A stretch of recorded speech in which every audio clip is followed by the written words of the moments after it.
하나님의 말씀 역대하 28장 말씀입니다. 아하스가 유에 나아갈 때에 나이 20세라 예루살렘에서 16년을 치리하였으나 그 조상 다윗과 같지 아니하여 여호와 보시기에 정직히 행치 아니하고 아하스는 공식적인 통치 기간이 BC 735년에서 BC 716년까지인데 그 조상 다윗과 같지 않다. 여호와를 의뢰하며 통치하지 못했다는 것입니다. 그래서 오히려 하나님을 대적하는 일을 도모했다는 것이죠. 그는 이방인을 섬기고 이방 나라 아수르의 제국적인 힘을 의지했다. 이것을 암시하는 것이고요. 이스라엘 열왕의 길로 행하여 바알들의 우상을 부어 만들고 아하스는 유다를 제사장의 나라 하나님의 백성들로 구성된 나라로 이해하지 못하고 하나님 나라의 도래를 위해 봉사해야 하는 역사적인 역할을 다하지 못했다. 이것입니다. 북이스라엘 왕들이 저질렀던 동일한 오류, 배도의 길을 나아갔다는 것이고요. 바알들의 우상을 만들었다. 유다 열왕들 가운데 최초로 우상을 부어 만드는 범죄를 저지르게 됩니다. 또 흰놈의 아들 골짜기에서 분양하고 여호와께서 이스라엘 자손 앞에서 쫓아내신 이방 사람의 가증한 일을 본받아 그 자녀를 불사르고 결국은 아하스는 자기 자녀를 희생제사로 드리는 이방 종교 의식을 도입했다는 것입니다. 인간을 제물로 드렸다는 것이죠. 성경에 보면은 하나님께서 아브라함이 이삭을 제물로 드리고자 했던 것이고 또 입다의 맹세에서 찾고자 했지만 결과적으로 두 사건 모두 실제로 인간 희생 제사가 시행된 것은 아닙니다. 그런데 아하스는 이렇게 인간 제물을 이렇게 우상으로 숨기는 것, 이것은 정말 하나님 보시기에 사형에 해당하는 가증한 일이라고 모세의 율법 레위기 20장에 보면은 이런 기록이 나와 있고요. 또 산당과 작은 산 위와 모든 푸른 나무 아래에서 제사를 드리며 분향한지라. 산당 그 푸른 나무 숲, 그래서 우라만 나무 자연 숭배를 말합니다. 여기서 이제 제사를 드렸다. 아하스는 자연 숭배의 제례를 시행한 것이다. 이것은 하나님께 대한 적극적인 거역행위라고 볼 수가 있고요. 그러므로 그 하나님 여호와께서 아람 왕의 손에 붙이심에 저희가 쳐서 심히 많은 무리를 사로잡아 가지고 다메섹으로 갔으며 또 이스라엘 왕의 손에 붙이심에 저가 쳐서 크게 살육하였으니 하나님께서 유다를 아람 왕의 손에도 붙이시고 이스라엘 손에도 붙이셔서 그 무리를 포로로 잡아가고 살육하고 크게 이들이 패배당하게 하는 하나님의 심판을 맞이하게 됩니다. 이는 그 열조의 하나님 여호와를 버렸음이라. 르말리아의 아들 베가가 유다에서 하루 동안에 용사 12만 명을 죽였으며, 많은 수를 이렇게 하루 동안에 여호와의 징벌이 이렇게 큰 사륙으로 나타났다는 것입니다. 이것은 하나님의 큰 심판으로 볼 수가 있고요. 에브라임의 용사 시그리는 왕의 아들 마아세야와 국내 대신 아스리감과 총리 대신 엘가나를 죽였더라. 에브라임의 용사 시그리는 이제 용사 이름을 여기서 언급합니다. 그래서 왕의 아들도 죽이고 국내 대신도 죽이고 총리 대신도 죽였다. 중요한 일에 왕을 대신해서 권한을 행사할 수 있는 고관들을 다 죽였다는 것입니다. 그것을 보면은 아하스 왕의 신변이 매우 위급한 상황이다. 이것을 알 수가 있고요. 또 이스라엘 자손이 그 형제 중에서 그 아내와 자녀 합하여 20만 명을 사로잡고 그 재물을 많이 노력하여 사마리아로 가져가니 아내 자녀를 사로잡았다. 유다가 매우 중요한 전투력을 빼앗긴 것입니다. 이스라엘의 공격이 얼마나 치밀하고 정의화되어 있는 것을 알 수 있습니다. 유다는 거의 항패한 지경이 되었다. 이스라엘이 유다에 대해서 이렇게 노를 품고 잔인하게 행한 이유는 르신과 베가가 아수르에 대항하기 위해서 유다를 동맹에 끌어들이기는 했지만 아하스가 이를 거부했고 오히려 아수르에 대해서 우호적인 태도를 취했기 때문인 것으로 보고요. 그곳에 여호와의 선지자가 있는데 이름은 오데시라. 저가 사마리아로 돌아오는 군대를 영접하고 저에게 이르되 너희 열조의 하나님 여호와께서 유다를 진노하신 고로 너희 손에 붙이셨거늘 너희 노기가 충전하여 살육하고. 여호와의 선지자 이름이 오데시입니다. 저가 사마리아로 돌아오는 군대를 영접하게 됩니다. 저희에게 말합니다. 너희 열조의 하나님 여호와께서 유다를 진노하신 거로 너희 손에 붙이셨는데 너희 노기가 충전하여 살육하고 이제 너희가 또 유다와 예루살렘 백성들을 압제하여 노예를 삼고자 생각하는도다. 너희는 너희 하나님께 여호와께 범죄함이 없느냐 이렇게 책망을 합니다. 하나님의 진노로 하나님께서 유다를 이스라엘에게 붙이셨는데 너희들이 이렇게 또 유다를 이렇게 핍박하고 잔인하게 하면은 너희에게도 범죄가 있다. 이것을 말하는 것입니다. 그래서 이제 동족을 노예로 삼는 것 율법에 어긋나는 것이죠. 그래서 율법을 소홀히 하지 말라. 심판자는 하나님이신데 그것을 잊어버리지 말라. 하나님께 범죄하지 말라는 것입니다. 그런즉 너희는 내 말을 듣고 너희가 형제 중에서 사로잡아온 포로를 놓아 돌아가게 하라. 여호와의 진노가 너희에게 임박하였느니라 한지라. 하나님께서 진노하시기 때문에 성급히 징계하시지는 않습니다. 사람이 감당할 수 없이 극렬한 심판은 하나님이 하지 않고 회개의 기회를 주시는데 하나님께서 은혜와 자비로 참으십니다. 그래서 이스라엘이 유다에게 은혜를 베풀라고 이렇게 선지자를 통해서 말씀하고 있습니다. 포로를 놓아주라고 합니다. 에브라임 자손의 두목 몇 사람 요하난의 아들 아샤라와 무실레못의 아들 베레가와 살룸의 아들 여이스기야와 하들레의 아들 아마사가 일어나서 전장에서 돌아오는 자를 막으며 저에게 이르되 너희는 이 포로를 이리로 끌어들이지 못하리라. 너희의 경영하는 일이 우리로 우리 여호와께 허물이 있게 함이니 우리의 죄와 허물을 더하게 함이로다. 우리의 허물이 이미 커서 진노하심이 이스라엘에게 임박하였느니라 하며 이제 포로를 돌려보내라는 것입니다. 하나님께서 진노하셨다는 것입니다. 하나님이 심판하셨다는 것입니다. 그래서 이 네 사람이 오델의 경고를 심각하게 받아들이고 적극적으로 이제 포로를 받아들이지 않도록 막는 것입니다. 죄와 허물을 이제 하나님 앞에 죄와 허물을 이제 나타내지 않겠다. 이렇게 말을 합니다. 이미 죄와 허물을 더하게 하면 안 된다. 하나님 진노가 크기 때문에 더 이상 죄와 허물을 저지르지 말라는 것입니다. 이 병기를 가진 사람이 포로와 노략한 물건을 방백들과 온 회중 앞에 둔지라. 포로들을 사마리아까지 호송해온 이스라엘 병사들은 에브라임 자손의 두목들의 설득을 받아들이고 이제 이스라엘 군사들은 포로들을 돌려보내는 것입니다. 그래서 이제 유다 백성들은 하나님의 은혜가 아직 떠나지 않았다 이것을 경험하는 것이고요. 이 위에 이름이 기록된 자들이 일어나서 포로를 맞고 노력하여 온 중에서 옷을 취하여 벗은 자에게 입히며 신을 신기며 먹이고 마시우며 기름을 바르고 그 약한 자는 나귀에 태워 데리고 종려나무성 여리고에 이르러 그 형제에게 돌린 후에 사마리아로 돌아갔더라. 참 놀라운 은혜를 베풉니다. 종려나무성 여리고를 지칭합니다. 베냐민 지파에 할당된 땅인데 이들이 이제 옷을 입히고 포로에게 신을 신기고 먹이고 마시고 기름을 발라 약한 자는 나귀에 태워서 여리고로 돌려보냈다는 것입니다. 여리고는 북한국 영토이긴 했으나 남유다와 매우 인접해 있던 곳으로 보이는데요. 여리고성에서 포로들을 유다 백성에게 돌려보내기가 손쉬웠을 것이고요. 이제 그때의 아하스 왕이 아수르 왕에게 보내어 도와주기를 구하였으니 아하스는 아람 북이스라엘 연합군의 침략 때문에 곤욕을 치르고 있을 때 이미 아수르 왕에게 도움을 요청했고요. 그리고 블레셋과 에돔까지 반란을 일으키자 좀 더 구체적으로 도움을 구했습니다. 그래서 아하스는 아수르의 왕들에게 굴복하게 됩니다.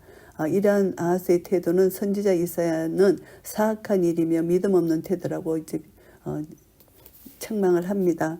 유다는 결코 망하지 않는다.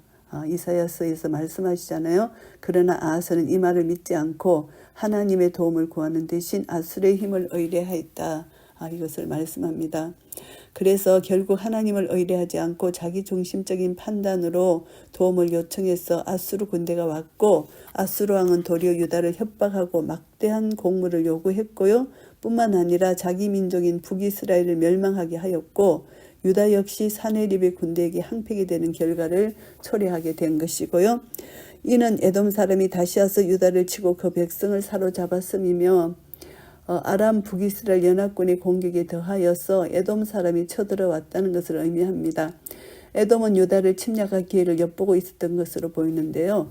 그래서 침략했고 블레셋 사람도 유다의 평지와 남방 성읍들을 침략하여 벳세메스와 야얄론과 그데롯과 소고와 그 동네와 딥나와 그 동네와 김소와 그 동네를 취하고 거기 거하였으니 유다가 에돔과 블레셋에게 이처럼 많은 영토를 빼앗기게 되었다는 것, 이것을 기록하고요.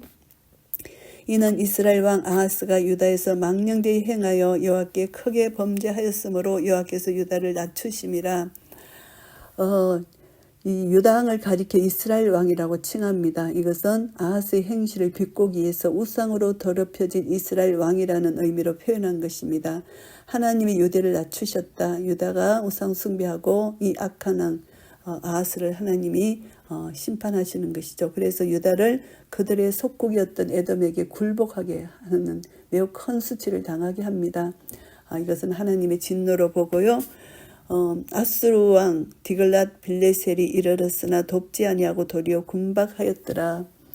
이제 아하스 왕의 요청에 의해서 유다에 온 디글랏 빌레셀은 구원자나 조력자라기보다는 제국의 힘을 배경으로 해서 약소국의 소유물, 재물을 받는 것이 당연하다고 여기고 제국주의 섭성을 가지고 이렇게 와서 돕는 것보다 오히려 압제자로 변했다는 것입니다. 유다 나라의 중요한 재물을 요구하고 그래서 아수르가 협박하고 탈취하고 이렇게 된 것이죠. 이것은 선지자 이사야 예언대로 유다가 아수르에 의하여 적잖이 고통을 받은 사실을 기록하고 있고요. 아하스가 여호와의 전과 왕궁과 방백들의 집에서 재물을 취하여 아수르 왕에게 주었으나 유익이 없었더라. 이제 아하스는 아수르에게 뇌물을 주기 위해서 성전 왕궁의 재물을 탈취하다시피 모았고 왕궁에 거처하는 고관들의 재물까지도 빼앗아서 아수르 왕에게 건네주었습니다. 이것을 통해서 건세의 상징인 아수르 왕에게 한심을 사고자 했지만 유익이 없었다는 것입니다. 아무런 유익이 없었다. 오히려 아하스의 요청에 의해서 이제 그들이 왔지만 결국은 그들에 의해서 이제 그들의 세력만 확장시키게 되고 오히려 그들에게 모든 것을 좋은 것을 빼앗기게 되었다는 것입니다. 그래서 아수르는 유다를 침입하고 있는 에돔과 블레셋의 공격 같은 국지전에 대해서는 소홀히 하면서 오히려 유다에 대해서 계속 협박하고 조공을 바치게 했다는 것입니다. 이 아하스 왕이 권고할 때에 더욱 여호와께 범죄하여 공고할 때 더욱 범죄했다. 아하스가 디글랏 빌레셀에게 고통을 당하고 있을 때를 정점으로 해서 그 위에 있었던 모든 엘세의 침공시를 가리킵니다. 더 하나님께 범죄했다는 것입니다. 하나님께로 돌아가야 되는데 돌아가지 않고 회개치 않았다는 것입니다. 자기를 진 다메섹 신들에게 제사하여 가로되 아람 열왕의 신들이 저희를 도왔으니 나도 그 신에게 제사하여 나를 돕게 하리라 하였으나 그 신이 아하스와 온 이스라엘을 망케 하였더라. 정말 어리석은 왕입니다. 하나님을 찾지 않고 이제 이 아하스가 당시 다메섹을 장악하고 있던 디글랏 빌레셋을 접견하기 위해 다메섹으로 갔잖아요. 근데 그들을 그래서 디글랏 빌레셋이 숭배하는 우상을 본따서 제사장 우리아가 단을 샀고 아하스는 다메섹에서 유다로 돌아와서 이 우상에게 제사했다는 것입니다. 너무나 어리석은 일을 저지른 것이죠. 아하스가 하나님의 전의 기구들을 모아 회파하고 또 여호와의 전 문들을 닫고 예루살렘 구석마다 단을 샀고 이제 물두멍 받침 옆판을 떼어내고 물두멍을 그 자리에서 옮기고 또 놋바다를 노스에서 내려다가 돌판 위에 두었다고 합니다. 여호와의 전 앞에 있던 놋단도 옮기고 다메섹 단의 형식을 따라서 만든 큰 단에서 제사를 드리도록 했고요. 이러한 그의 이방신 숭배는 단순히 여호와 하나님을 섬기는 것을 종교적으로 보완하려는 것이 아니고 적극적으로 하나님을 거부하는 행위였고요. 본질적으로 하나님은 다른 신이 어떤 것도 용납하지 않으시기 때문에 하나님을 완전히 배교한 것입니다. 그래서 이방신을 섬기기 위해서 종교 정책을 위해서 아수르 왕에게 자신의 충성심을 나타내고 호감을 얻어내고자 하는 의도를 가진 것이 분명하고요. 여호와의 전 문들을 닫았다. 참 놀라운 악행을 저질릅니다. 아하스는 정치적인 목적으로 성전으로 통하는 낭시를 제거했을 뿐만이 아니고 우상 숭배에 몰두해 있었기 때문에 성전에서 더 이상 여호와께 드리는 제사가 시행되지 않았습니다. 여호와의 전은 성전 건물 전체를 집합적으로 가리키는 것이 아니고 주요한 장소 성소 지성소를 의미합니다. 성소 지성소에서 여호와께 경배가 중단되었다. 성전 안에 있는 제단에서는 이방신에 대한 제사가 계속 치러졌다. 그래서 이처럼 닫혀진 문은 히스기야 때 다시 열린 것이고요. 하나님께 큰 죄를 저지른 왕이 됩니다. 유다 각 성읍에 산당을 세워 다른 신에게 분향하여 그 열조의 하나님 여호와의 노를 격발케 하였더라. 우상 숭배하는 왕들에 의해서 산당은 종종 혼합주의의 본산지가 되었습니다. 아하스는 다른 신에게 분향하기 위해서 거국적으로 종교 개혁을 일으켰는데 이로써 우리는 그가 여호와 하나님을 떠났음을 알 수가 있고요. 아하스의 이해의 시종사적과 모든 행위는 유다와 이스라엘 왕 11개에 기록되니라. 아하스가 그 열조 함께 잠에 이스라엘 열왕의 묘실에 들이지 아니하고 예루살렘 성에 장사하였더라. 그 아들 히스기야가 대신하여 왕이 되니라. 아하스는 열왕의 묘실에 들어가지 못했다는 것입니다. 그의 사악함, 그 죄가 얼마나 사악한지를 여기서 알 수가 있습니다. 역대하 28장 말씀을 정리하겠습니다. 1절부터 7절까지는 아하스가 우상 숭배한 결과입니다. 아하스는 강적으로 우상 숭배를 했고 그로 말미암아 하나님의 심판을 받게 됩니다. 신앙은 예적인 강함보다 내적인 강함이 있어야 되는데 이 아하스는 선왕들보다 비교적 예적으로 좋은 조건에서도 왕이 되었는데 이 아하스는 즉위할 당시 유다와 우시아, 요담이 주위의 많은 나라들을 속국으로 복속시켰습니다. 경제적 국가적으로 매우 강성했습니다. 그럼에도 불구하고 이 아하스는 아수르를 의지하게 되었다. 외적인 부강함이 결코 올바른 신앙 상태를 유지시켜 주지 못하는데 완전히 교만하고 타락해서 하나님을 멀리했다는 것입니다. 8절부터 15절까지는 유다가 이제 포로가 되는데 그 포로를 기한합니다. 하나님의 국률이죠. 하나님이 이제 이들의 포로를 이제 이스라엘 통해서 기한을 시키십니다. 하나님은 진노 중에도 자기 백성에 대한 뜨거운 사랑을 가지고 계신다는 것을 알게 되고요. 이 사건을 통해서 궁극적으로 남유다 북이스라엘이 회개하고 하야할 것을 보여주십니다. 북이스라엘은 분열 이래로 줄곧 남유다와 군사적인 충돌을 벌여왔고 이 당시에도 유다를 항상 적으로 생각했죠. 선지자 오뎃을 통해서 그들의 마음속에 형제애를 불어일으키게 되고요. 유다의 포로들을 기한시키게 하는 것입니다. 하나님께서 유다를 징벌하시기 위한 도구로 북왕국을 사용하신 것은 그들의 의로움 때문이 아니라는 것을 말합니다. 그래서 그들이 그것을 깨닫고 이제 이스라엘을 유다를 포로로 이제 놓아주는 것을 보고요. 16절부터 21절까지는 아수르를 의지한 아하스입니다. 하나님의 자비하신 은혜를 체험했지만은 하나님께 범죄합니다. 하나님이 싫어하는 아수르, 세상 힘을 의지하는 것이죠. 이것을 통해서 또 이 아하스는 우상을 숭배합니다. 하나님의 전을 다 폐하고 오직 우상을 섬기는 것이죠. 여호와 이름을 망령되게 하는 결과를 초래하게 되는 것이고요. 22절부터 27절까지는 이제 아하스의 종말입니다. 환난 때에도 여호와를 의지하지 않고 인간의 능력과 재물을 더 의지하는 이 아하스. 결국은 아하스는 큰 범죄를 저지르고 우상 숭배 그리고 백성들에게도 우상 숭배 죄를 전파하는 왕이 되고요. 이 아하스가 다메섹의 신들을 섬기게 됩니다. 다메섹의 신들이 아람 열왕들을 도왔기 때문이다 생각하고 이 신들을 섬기게 됩니다. 그래서 우리는 고난 중에서 우리 죄를 돌아보고 하나님을 찾아야 되는데 아하스는 어리석게도 하나님의 섭리와 손길을 보지 못하고 그들을 도운 열왕들의 신들을 찾았다는 것. 참 이것은 하나님을 배반해도 보통 배반한 것이 아니고 이렇게 무지할 수가 없고 하나님은 진노 중에도 긍휼을 베풀어 주시는 사랑의 하나님을 만나지 못한 것입니다. 너무나 불쌍한 인생이죠. 그래서 우리는 이 세상 사는 동안 우리는 항상 하나님의 뜻이 하늘에서 이루어진 것처럼 이 땅에서 이루어지도록 하나님을 찾고 하나님을 섬기고 하나님 말씀에 순종하는 길만이 살 길이라는 것을 다시 한번 깨닫게 됩니다.